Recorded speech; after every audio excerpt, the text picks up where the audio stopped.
hello, my friends. Welcome to another amazing read. Go grab your stuffy. Let's do this.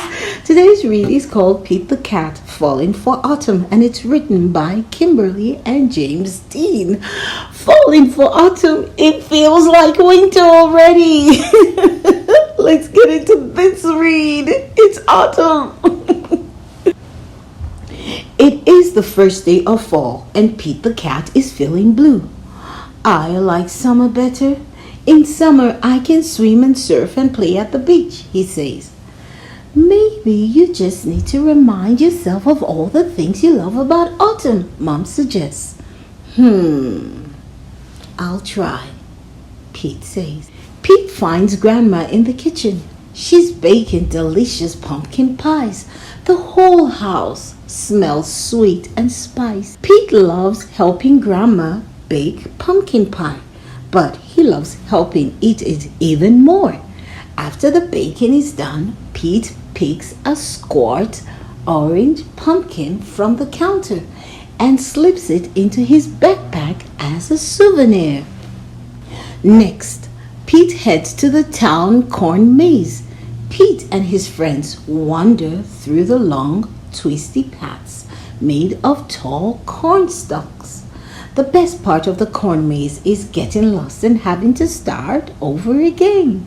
As he leaves, Pete plucks a golden corn cob from the maze and places it inside his backpack. Then, Pete visits Grandpa, who is knitting on the porch. Grandpa helps Pete use the knitting needles to knit the yarn into cool patterns. Together, Pete and Grandpa make a long, cozy scarf for Pete to wear.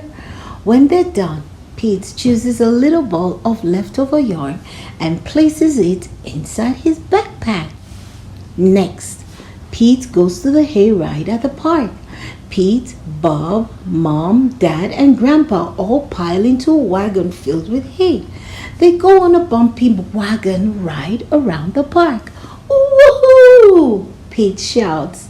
At the end of the ride, Pete grabs a handful of sweet-smelling hay from the wagon and stuffs it into his backpack. Pete heads over to the apple orchard where he and Carly go apple picking. They eat sweet apple donuts and drink hot apple cider and fill their buckets with apples of all different shapes and sizes. Before he leaves, Pete chooses a round red apple and drops it into his backpack. Next, Pete stops by the park.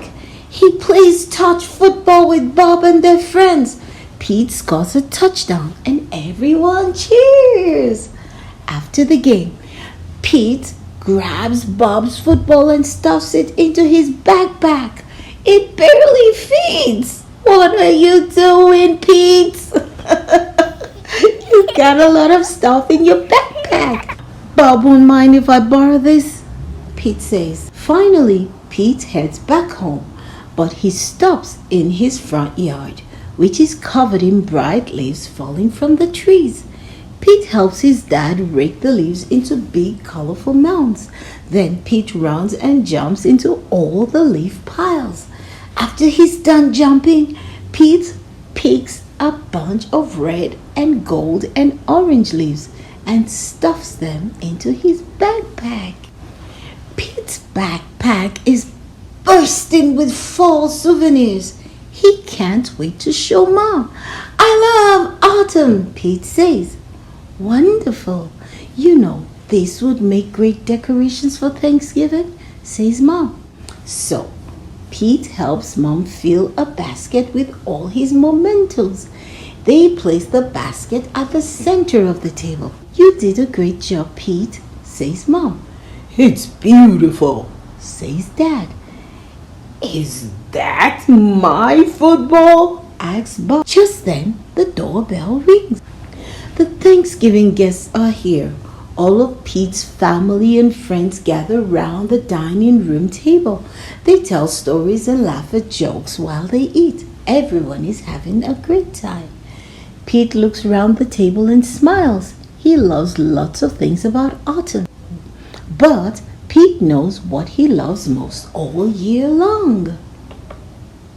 His family and friends. The end. Yes, I really like this read. What do you like the most? I love family and friends, my friends. And I love you, my friends. Thank you so much for spending your time reading with me. Until the next time, it was amazing. You were amazing. And keep on falling for autumn.